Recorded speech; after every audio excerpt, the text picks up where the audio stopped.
It is therefore time for question period. The member from Leeds, Grenville. Mr. Speaker, my question is for the Premier. In 2014, the Ontario Liberal Party paid William Trudell, the law firm representing Pat Sorbara, just a little over $4,000.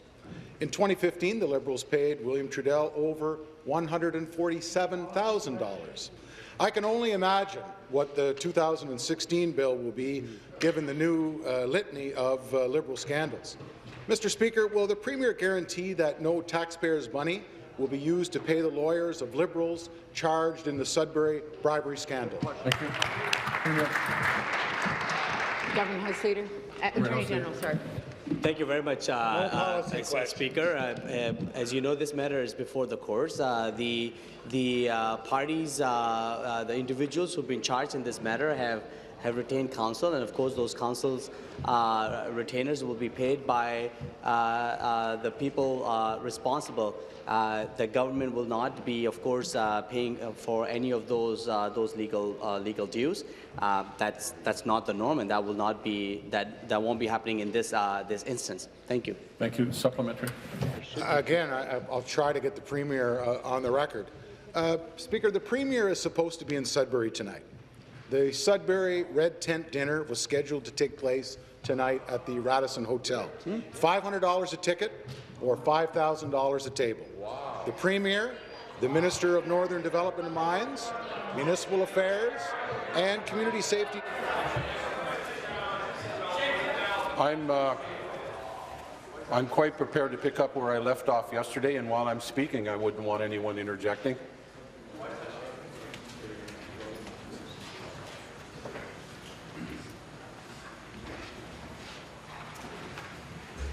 To repeat myself that I have quiet, I'm quite prepared to pick up where I left off yesterday. The Premier and all those ministers are all scheduled to attend alongside the member for Sudbury at this high-priced Liberal fundraiser. But what is the money going towards, Speaker? Mr. Speaker, is tonight's Liberal fundraiser being used to fund the legal defences of those accused in the Sudbury by-election scandal? Yep. Thank you. I guess my first statement didn't quite sink in. I will move to warnings on one side if I have to.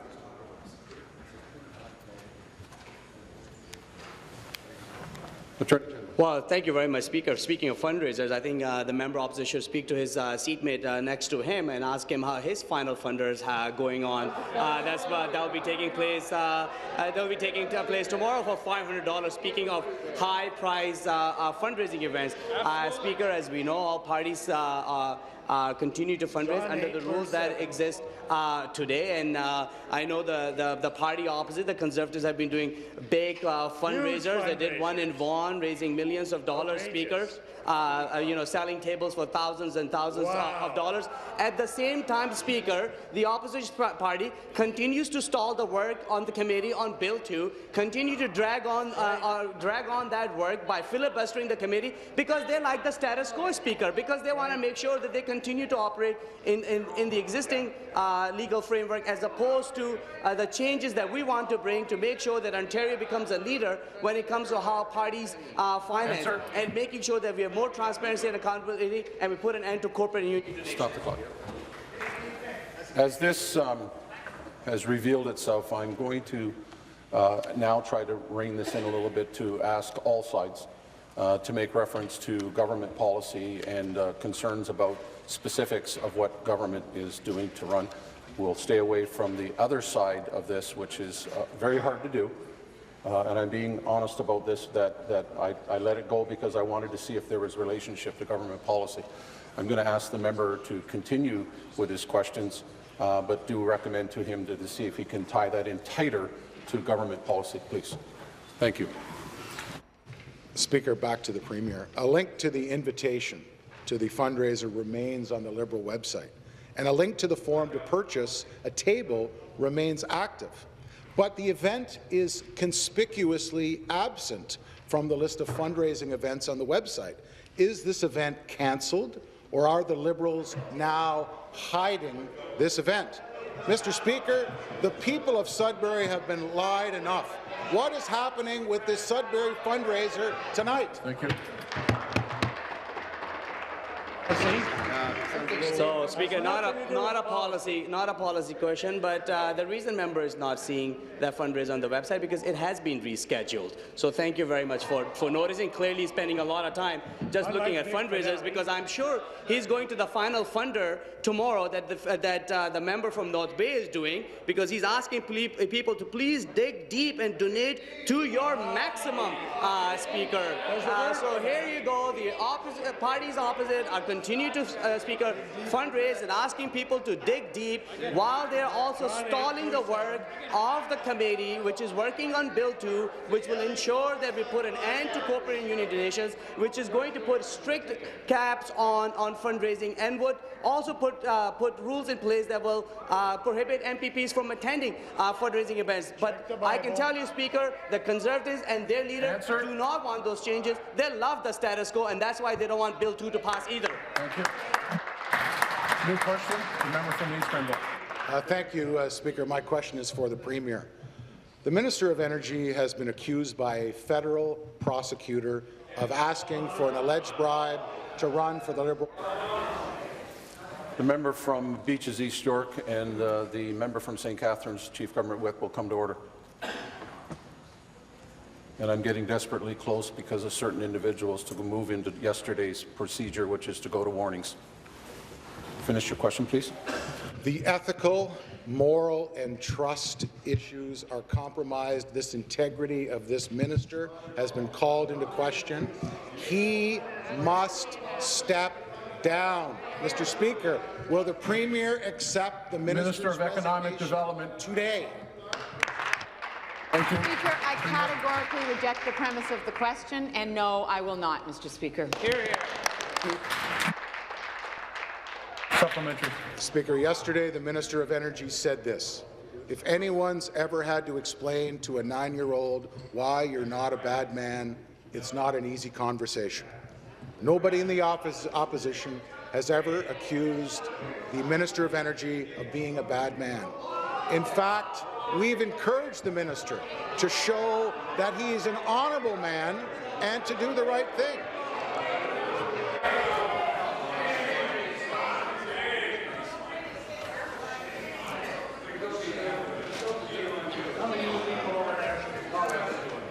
Chief Government Whip, second time.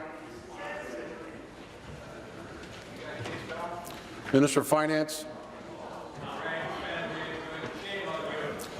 Minister of Indigenous Relations and Reconciliation.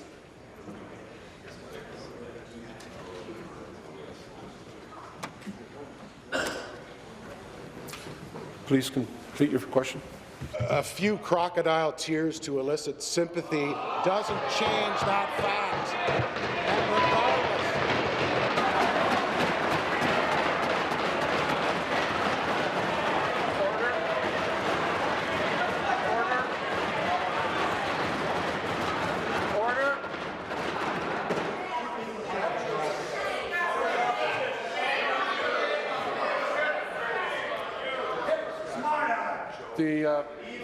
And The Minister of Labour will withdraw.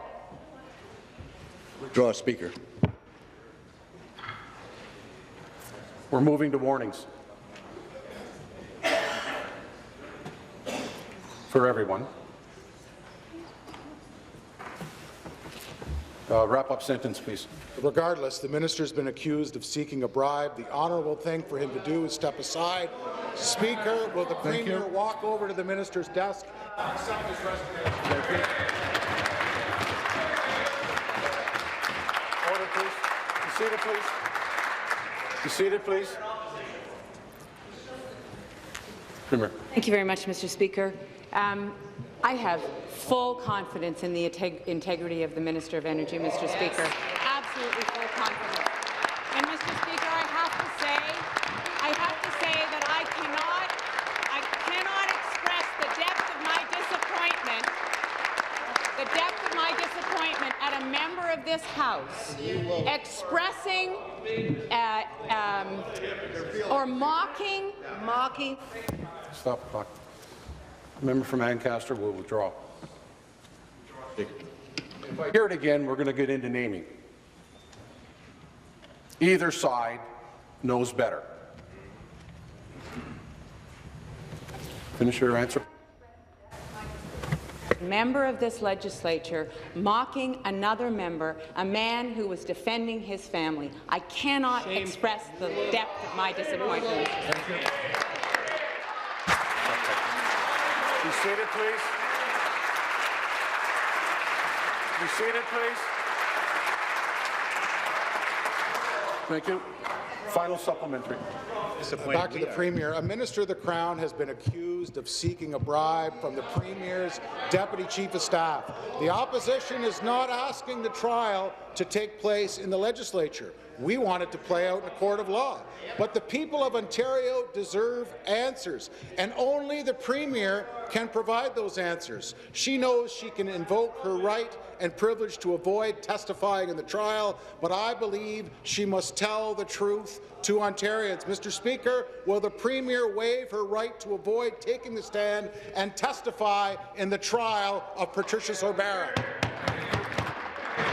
Mr. Speaker, there is a legal process that is taking place outside of this House, and that is where it should take place, Mr. Speaker. We are doing the work of the people of Ontario in this House, and the Minister of Energy is doing that with integrity, Mr. Speaker. We all know, as members of this legislature, how challenging it is to be in the public eye and for our families to be in the public eye, Mr. Speaker. And I think it behooves every single one of us to respect that and to respect the honour of members who are doing just that, who are protecting their families and are serving with integrity the people of Ontario. Be seated, please. Be seated, please.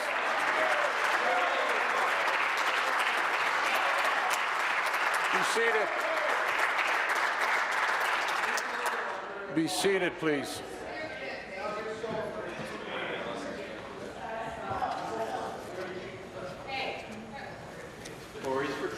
That's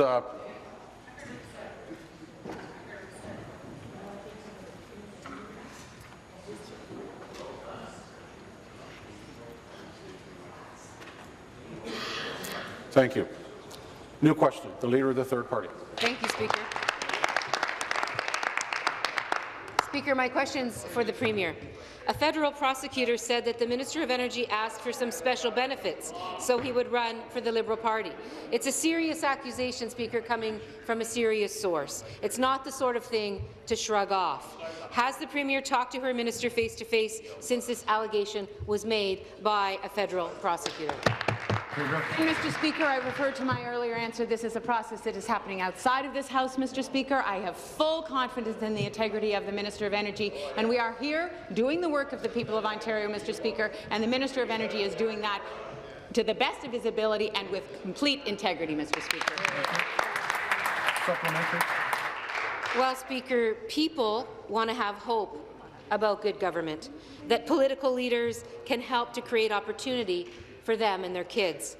Instead, they see a government whose ethical standards for being in cabinet is simply that they haven't been charged with a crime. I think people deserve better, Speaker. Will the Premier ask her minister to resign from cabinet until the air is cleared one way or the other? Good. Thank you. Attorney General. Attorney General. Speaker, you know, these line of questioning are very disturbing. The tone and the innuendo, Speaker, is extremely disheartening. All of us in this House work to the best of our capability. We work hard, we balance our personal lives so that we can serve our communities.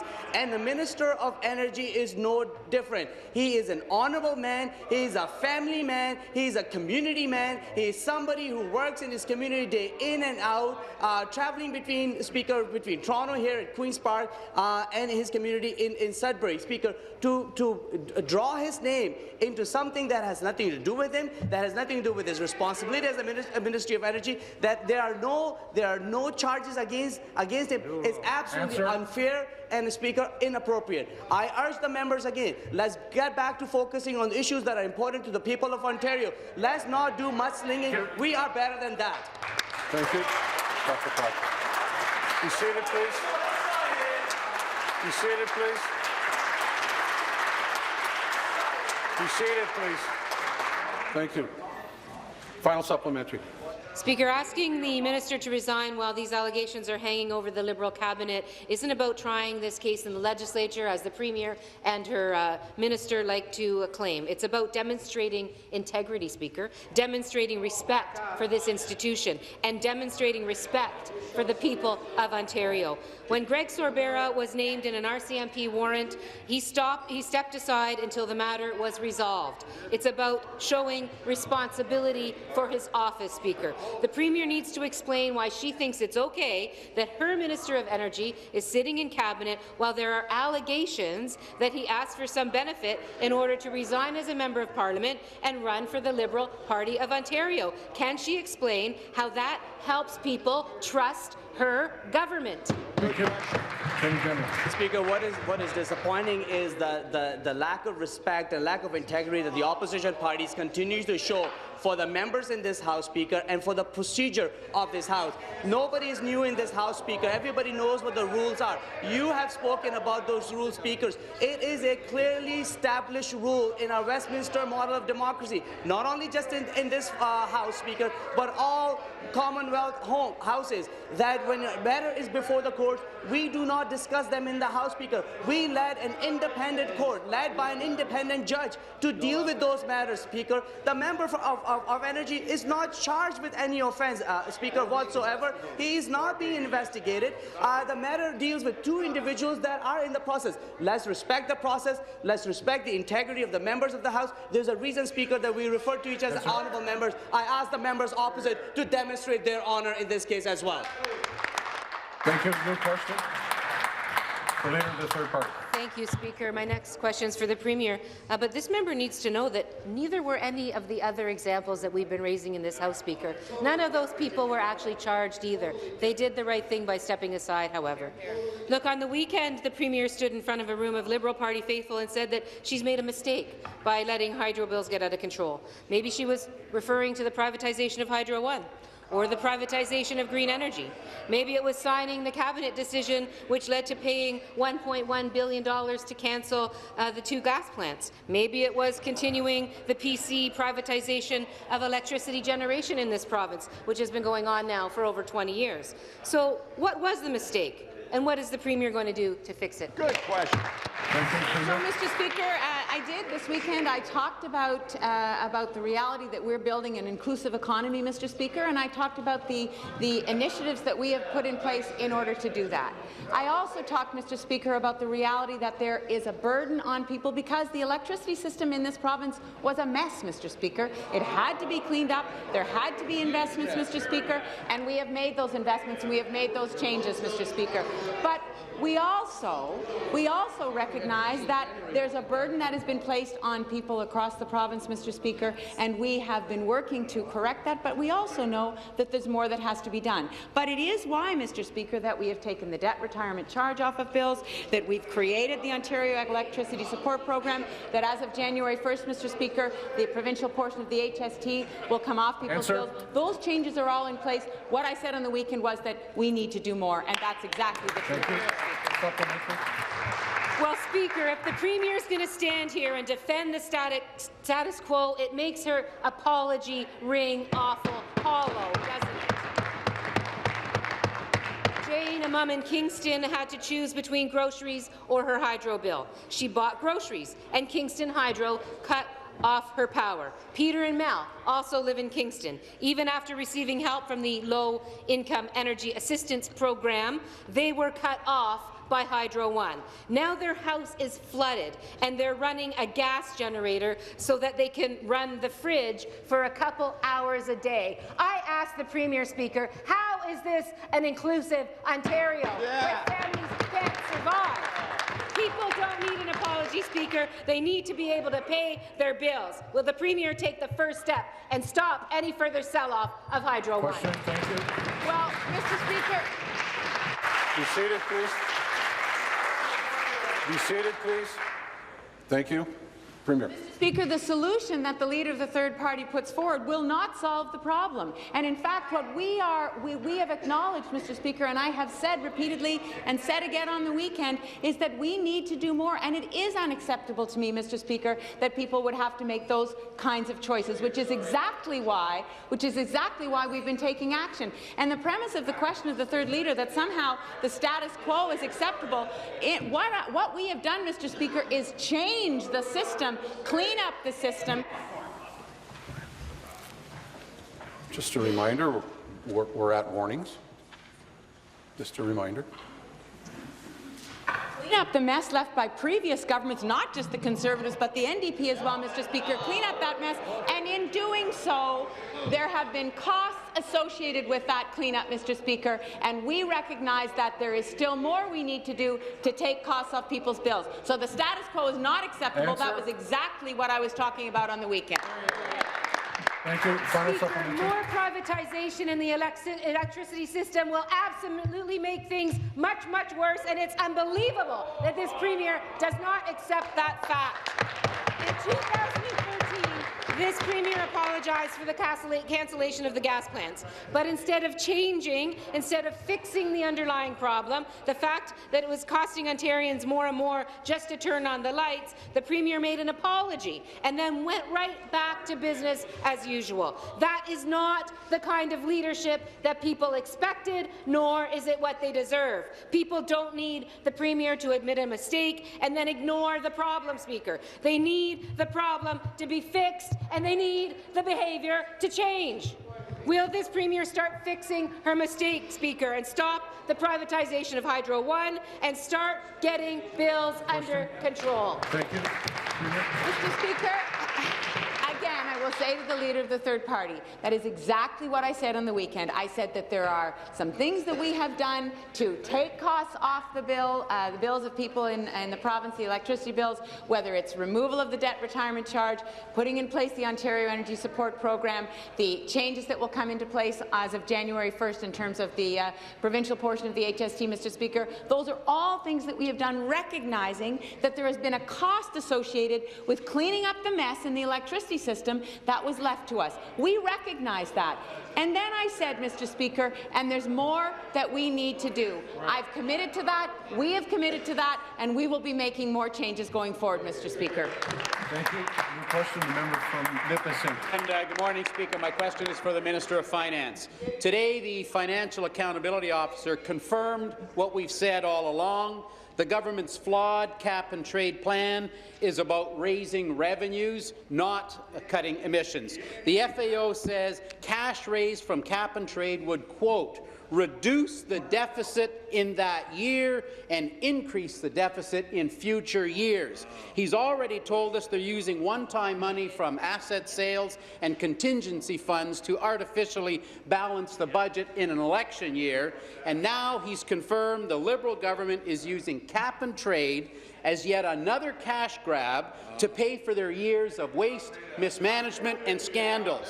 Mr. Speaker, will the minister come clean and admit he's using the cap-and-trade funds to artificially balance the budget in an election year? Question. Thank you. Minister of Finance. Thank you, Mr. Speaker. I appreciate the work by the FAO, yet again illustrating what it is that's going forward, recognizing also, as outlined in our Climate Change Mitigation and Low Carbon Economy Act, every dollar that is raised is allocated specifically to the use of reducing our emissions. We made that very clear. It is being very determined and disciplined in the way we proceed.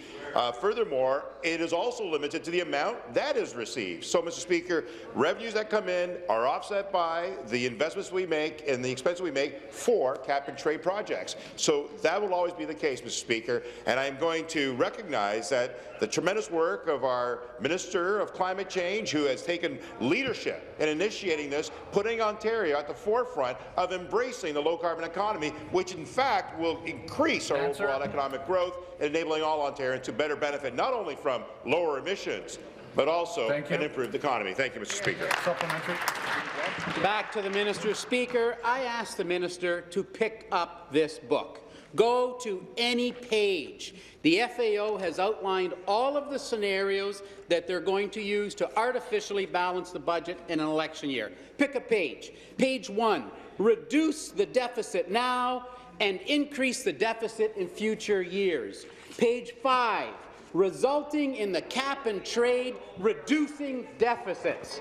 Page 16, the result would be a reduction in the deficit. Speaker, I ask the minister, pick a page and then tell us, will he come clean and report to this legislature and admit that he's using cap and trade funds to artificially balance the budget? Thank you. Minister. So, page 9.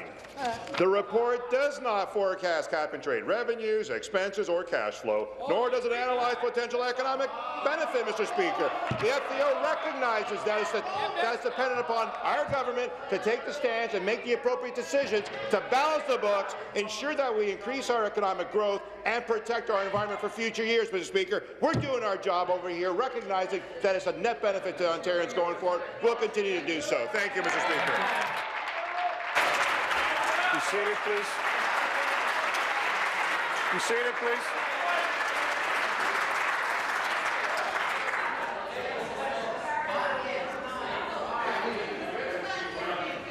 Order.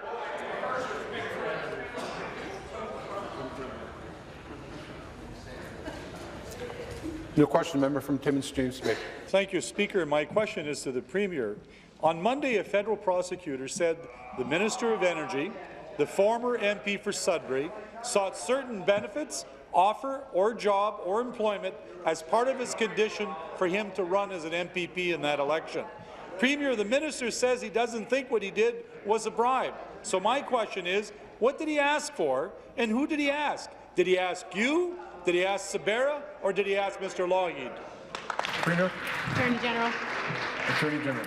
First of all, thank you, Speaker. First of all, I thank the member. Welcome back, the member opposite. It's good to have him back. It's good to deal with him on a regular basis as the NDP House leader.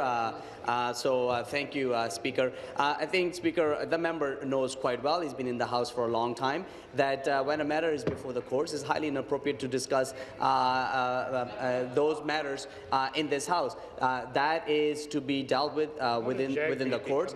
We very much respect the sub judice rules, Speaker, and I would strongly encourage the member opposite that he should do the same. Let's an independent court, judiciary, make that determination in terms of the issues, the evidence, the allegations before in this matter, and we will respect that process, Speaker. Thank you. Supplementary. Well, Premier, people know across this province that they're paying too much for their hydro bills. So much so that last weekend you admitted finally that what you've done with the hydro system was wrong, and it's costing people more money. So here you have a minister that's under fire for this scandal. How can he do the job of making sure that he wrestles down the price of hydro to consumers and businesses in his province if he's constantly under the cloud of this particular scandal? So I ask you, will you do the right thing, and will you ask him to step down, not only because it's the right thing to do, but we need a minister who's actually going to try to do something about hydro prices? Thank you.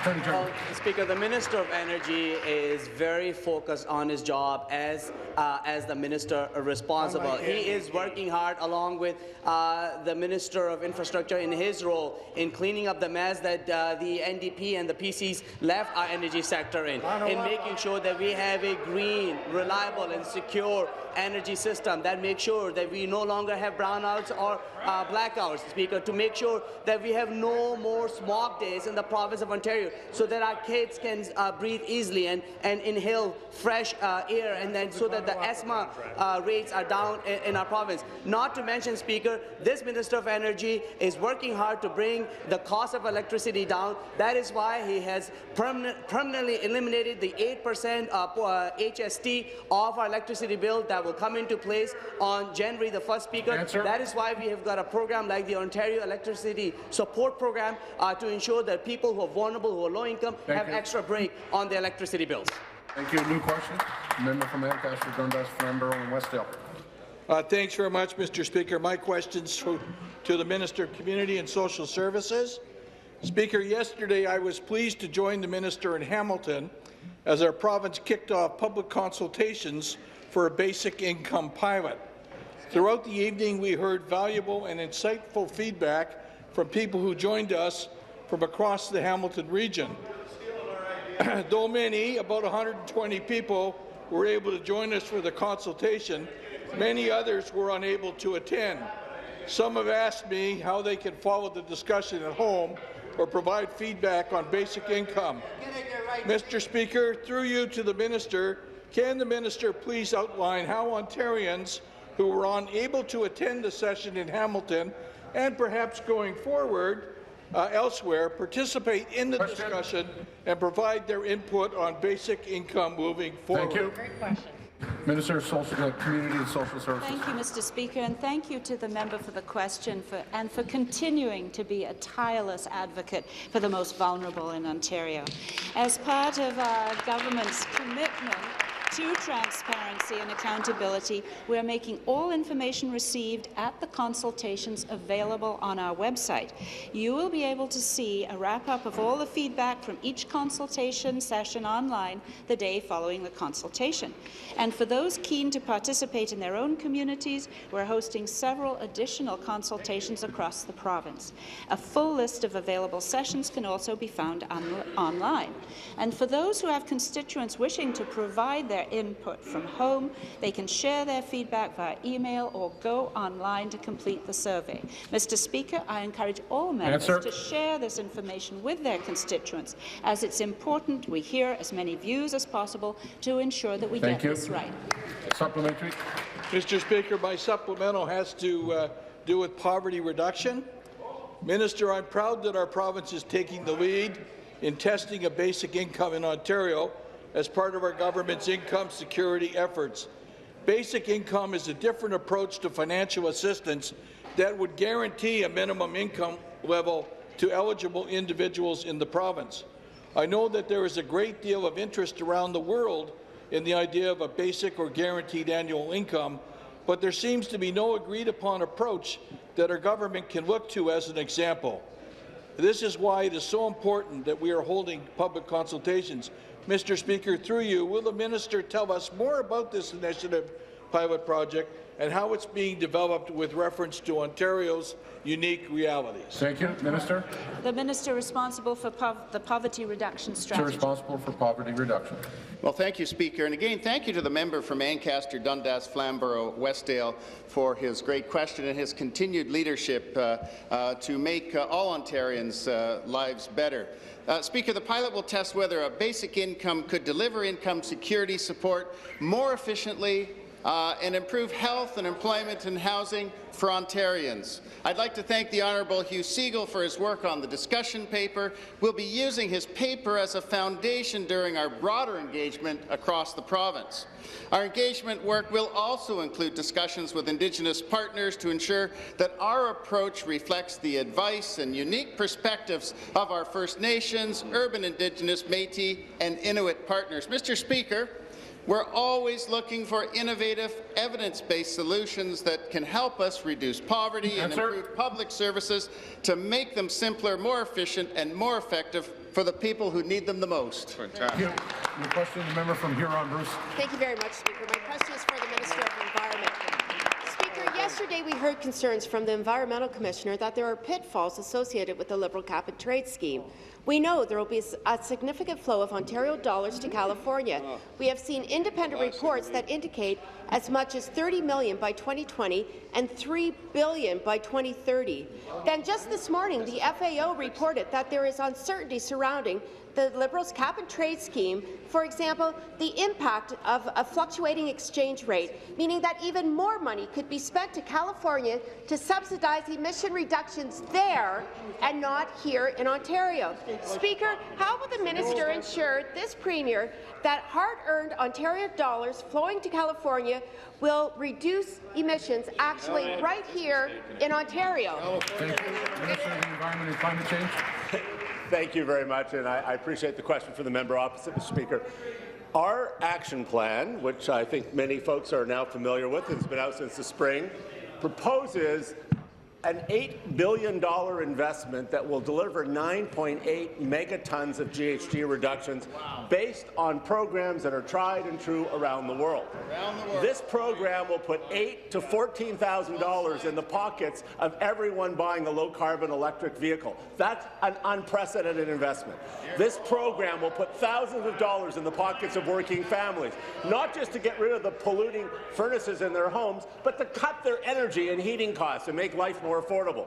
This will make major investments in 158 major emitting states like Nova Corporation in Sonia, who's already putting $250 million into reinvesting into them. Their plan, Mr. Speaker, has no money. They would leave Ontarians stranded with high energy bills and no way to manage the transition to a low carbon. Thank you. Supplementary. Back to the Minister, Speaker. We have heard concerns from independent officers of the House surrounding the Liberal cap-and-trade scheme this week. Speaker, independent officers, Queen's Park Media, the loyal opposition, the third party, and a whole host of stakeholders are uncomfortable with this government's lack of details associated with their cap-and-trade scheme. The only thing we can be certain of is that life is going to become more expensive January 1st when the price at fuel pumps go up and home heating goes up. Speaker, given this government's track record and glaring lack of program details, how can we trust them? Speaker, how will this minister ensure that their dependence on California allowances will not slow down Ontario's transition to a low-carbon economy? Thank you, Minister. Well, you know, Mr. Speaker, we'll have our first auction in March, and we're anticipating that will be very, very, very successful. But, Mr. Speaker, you know, it's interesting, and I want to thank the member very sincerely that she is concerned about cost of living, because her leader, the member from Simcoe North, is proposing a revenue-neutral carbon tax, which would, to achieve the same reductions we're achieving with $16, $17, and $18, would have to cost Ontarians between $110 and $150 a ton, Mr. Speaker.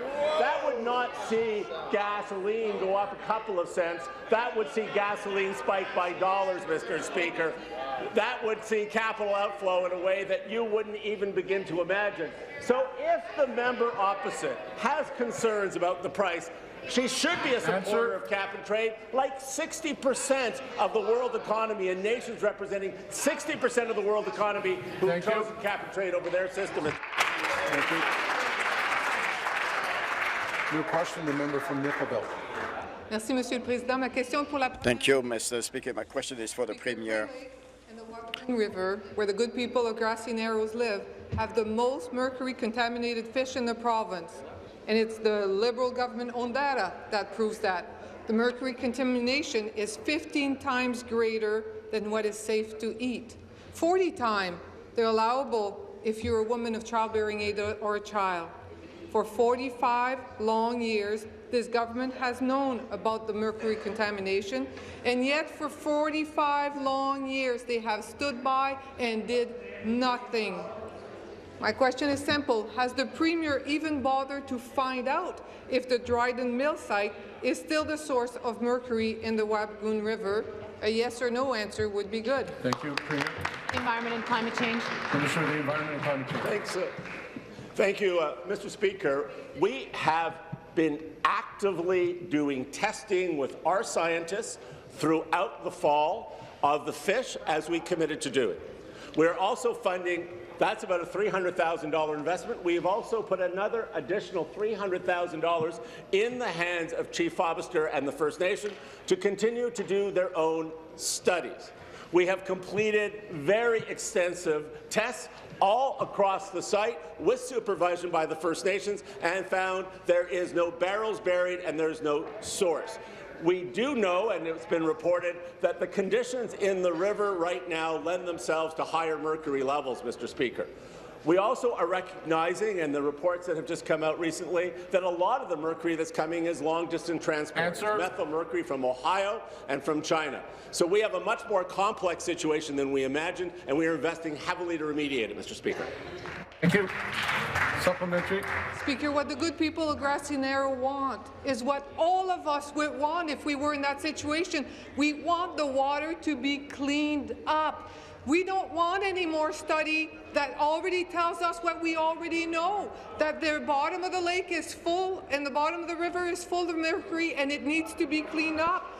The government-owned data prove that it is unsafe level of mercury in the walleye in the river. That's the food source that the good people of Grassy Narrow rely on. Clearly, natural remediation, the liberal natural remediation, but what everybody calls the do-nothing approach has failed us. It has failed our environment, it has failed the good people, it has failed the fish. Premier, will you commit to action? Question. Will you commit to cleaning up Grassy Narrows River? Water is life. Thank you. Minister. Thanks. Mr. Speaker, we're doing exactly what the Chief and the First Nations wanted and asked for, and we are fully funding it to the extent they asked for. Dr. Rudd, who did the original report, Chapter 7, gave us 2 pages of exact measures and research that had to be done to determine where it was located and what the most appropriate remediation was. That is exactly the work we are doing.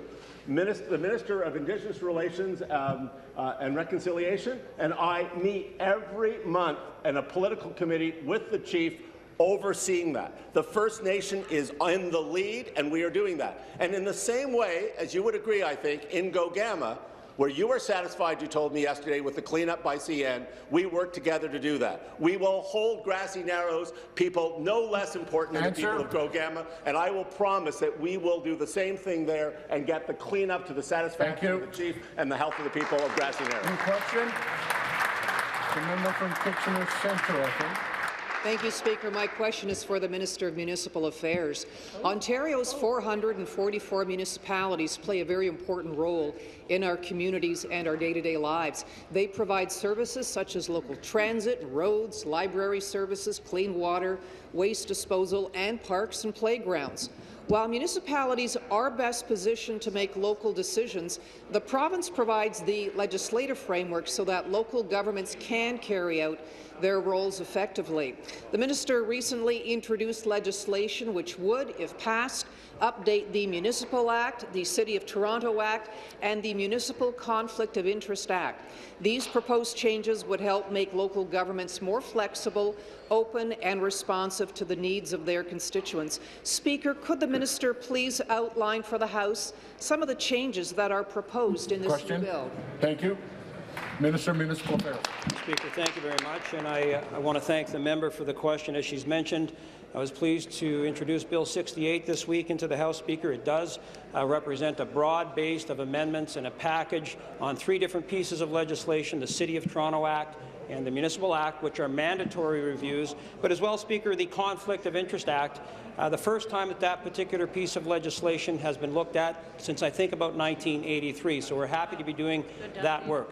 I want to, in the short time I have here this morning, Speaker, thank everybody who has provided input, beginning under my predecessor, Ted McMeekin, on a broad base of a consultation that went forward to inform the work in Bill 68 that we introduced this work. I want to thank AMO, I want to thank the City of Toronto, I want to thank the municipalities, and all of the municipal associations like NOMA, like FNOM, like OGRA, like Roma. All of them have been instructive and informing the work that we brought forward in Bill 68. Speaker, I look forward to second reading, where we'll have an opportunity to debate the package with the members of the legislature.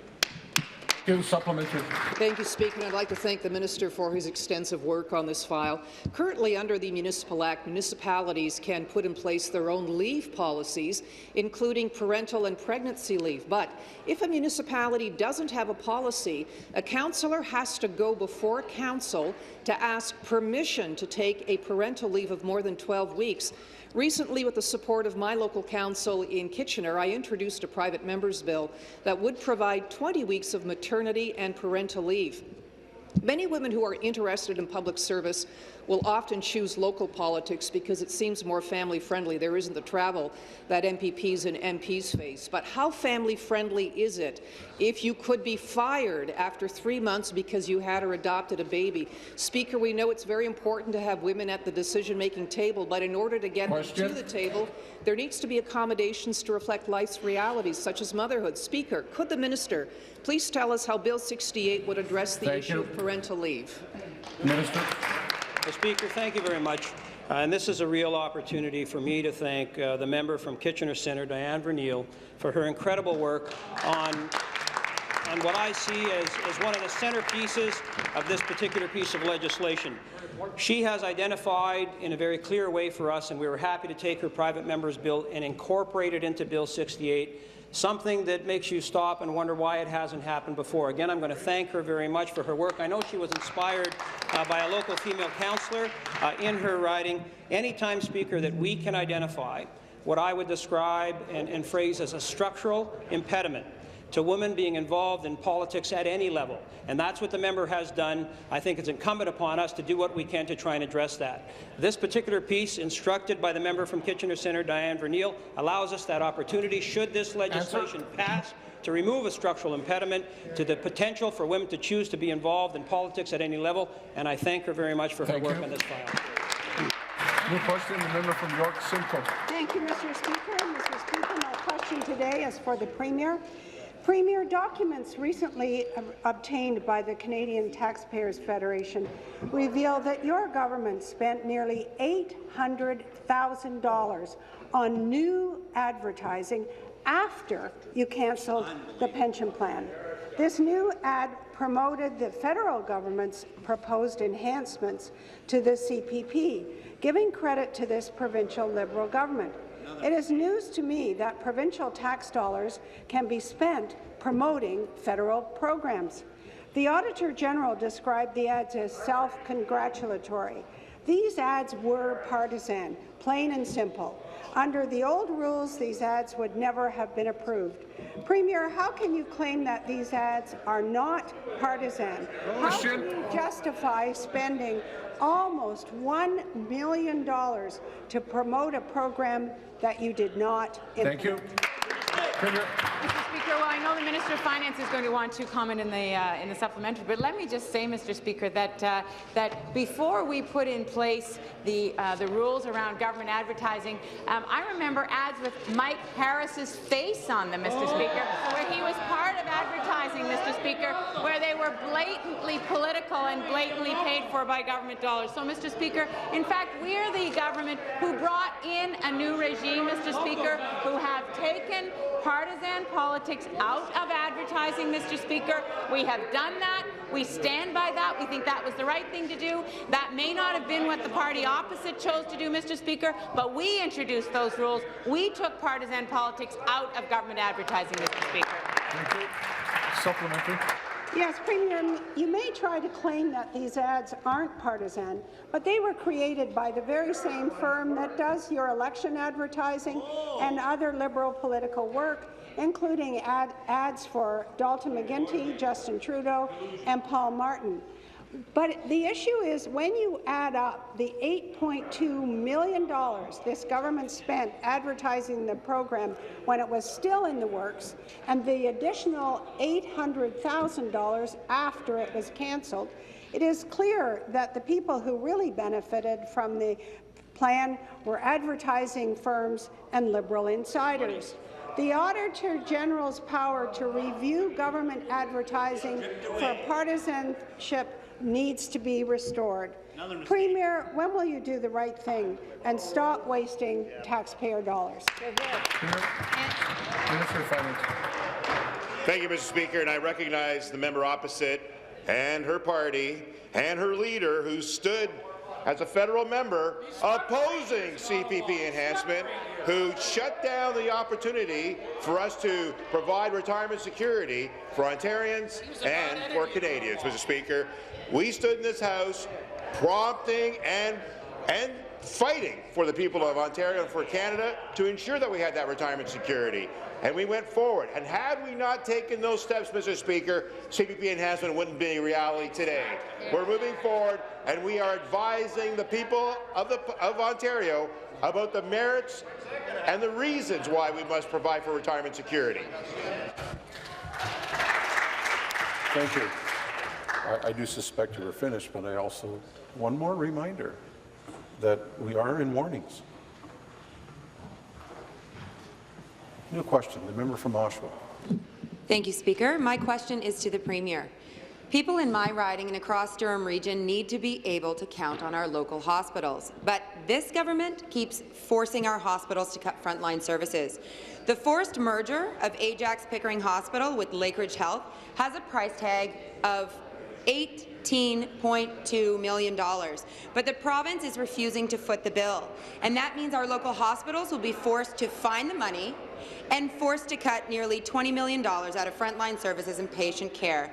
How on earth can the Premier defend deep cuts to hospitals in Oshawa and Durham that will only leave patients and families waiting longer for the health care that they need? Minister of Health and Long-Term Care. Well, thank you, Mr. Speaker. And in fact, the truth is we're investing more in our hospitals in Scarborough and Durham. I was there earlier this year with my fellow caucus members from both Scarborough and Durham. We announced in Scarborough a $20 million investment in a diagnostic suite for Scarborough Hospital. For Rouge Valley, we announced an increase of $5 million for the ER. We're making investments as well in the hospitals of both Ajax Pickering and further to the east in the Lakeridge Hospital as well, and I'm very proud of the work that's been done over the course of the last year with the community and with specialists, with the hospitals themselves, to chart a path forward which will actually look at the health care requirements over the next couple of decades, Mr. Speaker, and that will no doubt result in significant capital investments, operating funds to go along with that, that will improve the health care of the individuals both in Durham and in Scarborough, Mr. Speaker. Thank you. Supplementary.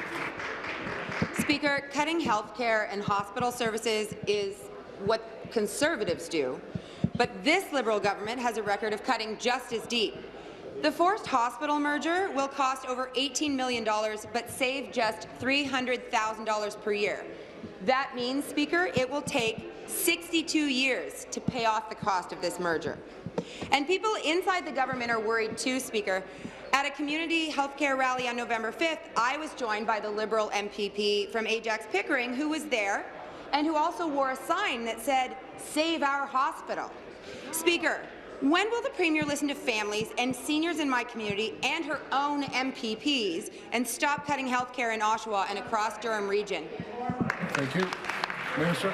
Thank you, Mr. Speaker, and I want to applaud the member from Ajax, who we have been working closely on this issue for a long time, and his leadership has resulted in a plan and a way forward for the hospital in Ajax Pickering that serves that community as well as the broader West Durham area. His leadership has resulted in exceptional improvements and strengthening of the plan that was provided to me earlier this year. So I have to applaud his hard work. He's worked so consistently and has actually resulted, I believe, in delivering a great benefit to his local community, one that I intend on following through with, Mr. Speaker.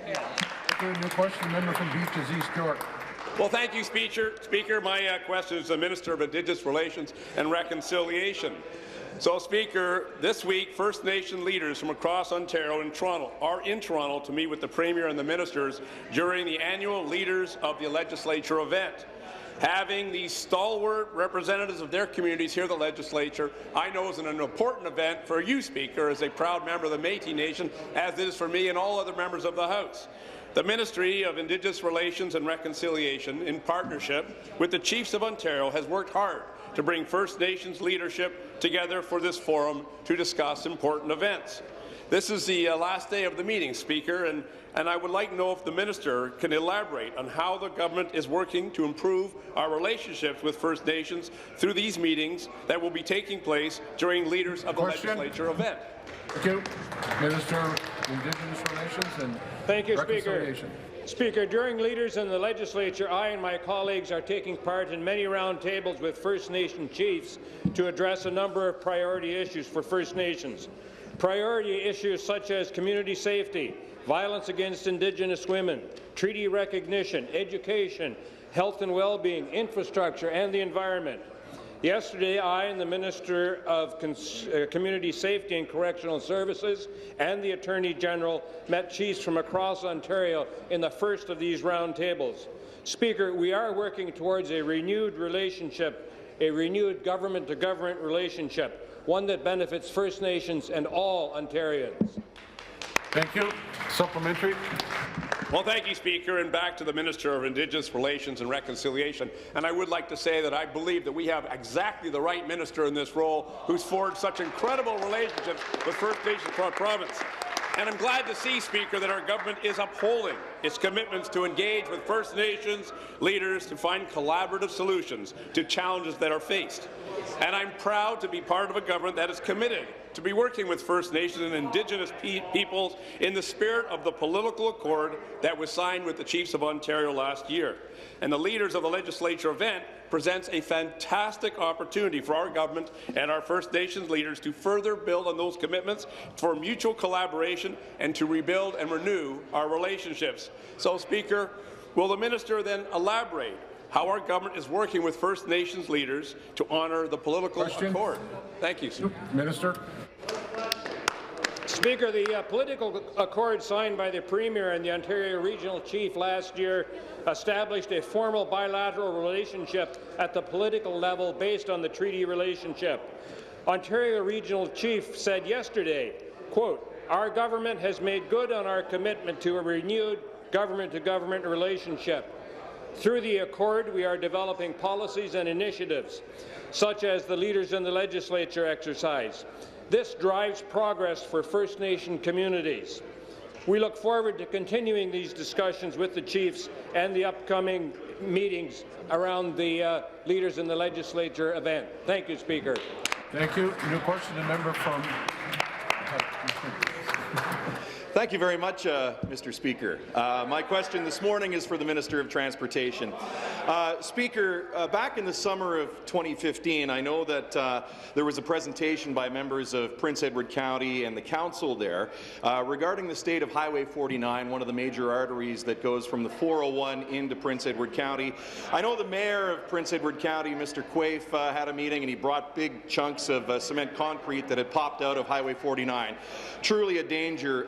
The minister told representatives of the county of that time that this was no way to greet the many visitors to the county. We had 1 million visitors in Prince Edward County last year.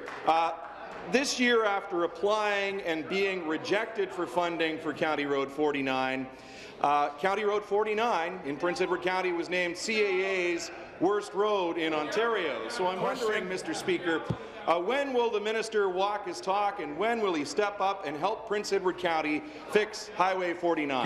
Good question. Minister of Transportation. Thanks very much, Speaker. I want to thank the member opposite for his question. He is indeed correct that I did have the opportunity, actually on more than one occasion, to meet with representatives from Prince Edward County to discuss County Road 49. Speaker, of course, we on this side of the House understand why it is so important to invest in the roads, the bridges, the ferries, the transit projects that we have in every corner of the province, Speaker. Of course, that would be why, over the last number of years, through budget after budget after budget, our Premier and our Minister of Finance have provided more funding so that we can help build Ontario up and move the province forward, Speaker. That's why we're investing literally billions of dollars in the critical transportation infrastructure that we have in every corner of the province. I certainly look forward to having the opportunity to continue to work with representatives from Prince Edward County, not only on projects like this one, but many others that I know are of particular importance to those folks, and I'll be happy to provide more details in the follow-up. Thanks very much. Supplementary for the member from Prince Edward Hastings. Thank you very much, and I thank the minister for that response. I know the people of Prince Edward County are waiting. I know that the minister has actually seen the video that the mayor had taken driving County Road 49. He's the member that represents Vaughan, which of course has Canada's Wonderland, and driving on that road is very similar to riding one of the roller coasters at Canada's wonderland. It's in very, very poor shape, and that's why it's Ontario's worst road, according to CAA. The government spent millions putting county ads on television, and that's resulted in the increased tourism that we've seen in Prince Edward County, which is a great thing, and we thank them for doing that. But one of the biggest tourism draws in Prince Edward County is Sandbanks Provincial Park. So there's a lot of revenue being gained by the Ministry of Natural Resources. Speaker, does the minister think it's fair that the government is increasing the traffic on Highway 49 but isn't helping to pay the municipality get it repaired? This is a desperate need of repair. Thank you very much. Minister. Thanks very much, Speaker. I thank the member for the follow-up question. I also thank him for citing Canada's wonderland. He is 100% right. It's located in my riding, and it's a great fixture in my community. But I understand where the question is coming from, Speaker. Of course, I could stand here and I could rhyme off, and I'd be proud to do so.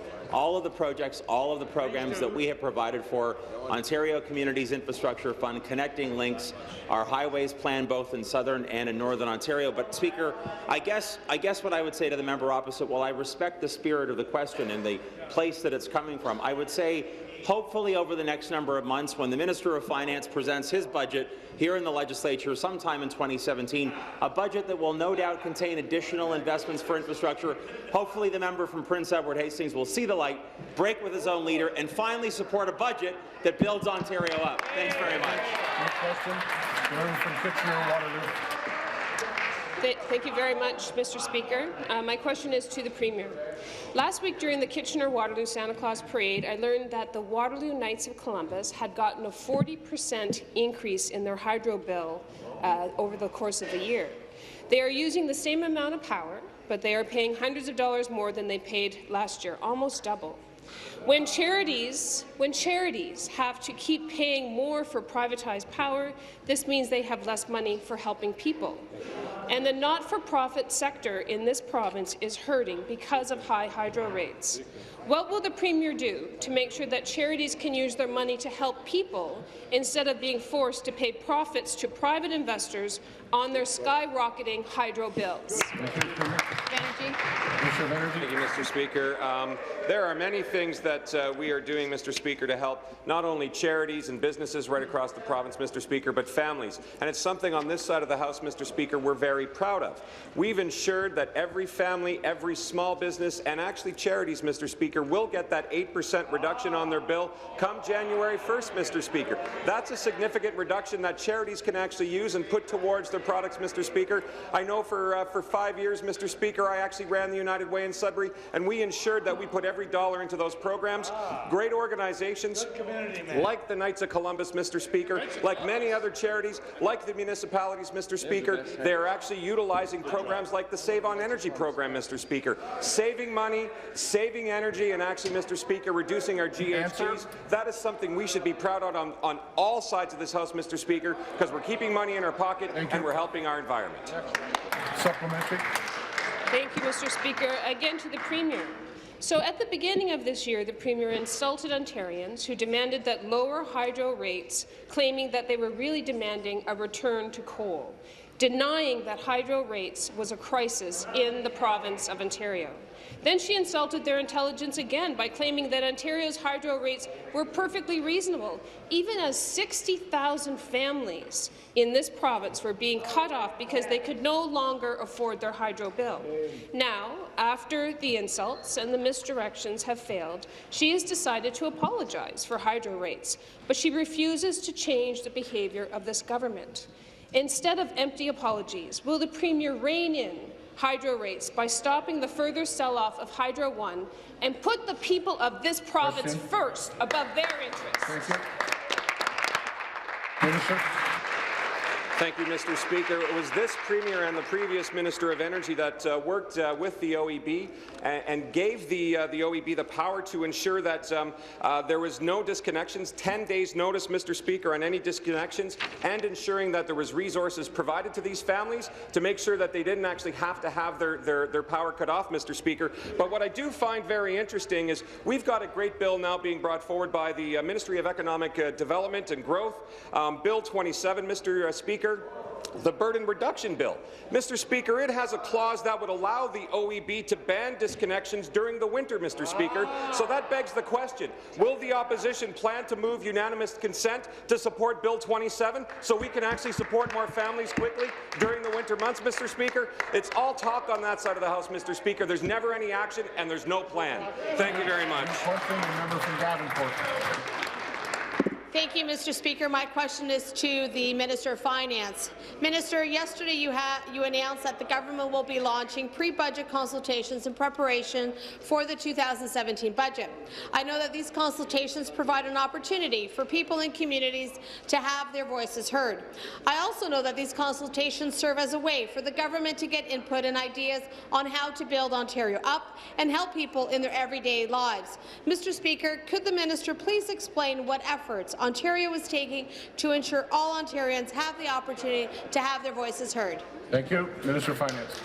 Well, thank you to the member of Davenport for the question and her desire and concern to ensure that everyone has the opportunity to participate in the development of our budget. And we believe every Ontarian has a stake in building Ontario up and planning for the future. Because the budget affects every Ontarian, this government believes that reaching out to as many people as possible across Ontario is important.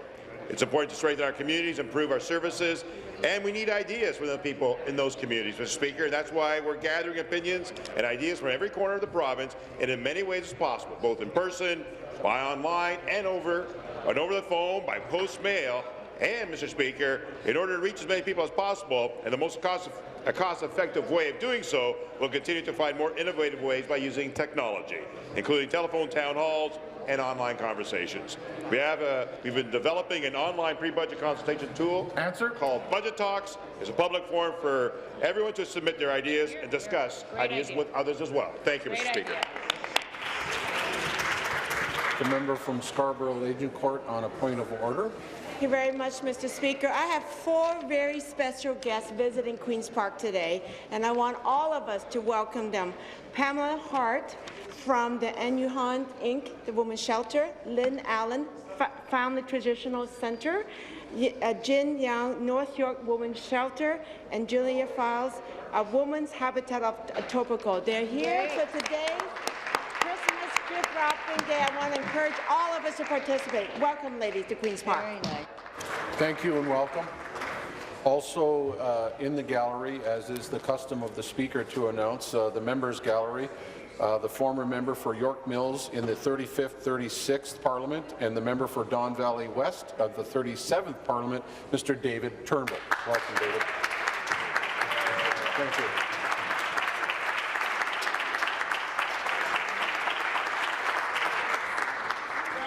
There are no deferred votes. This House stands recessed until 3 p.m. this afternoon.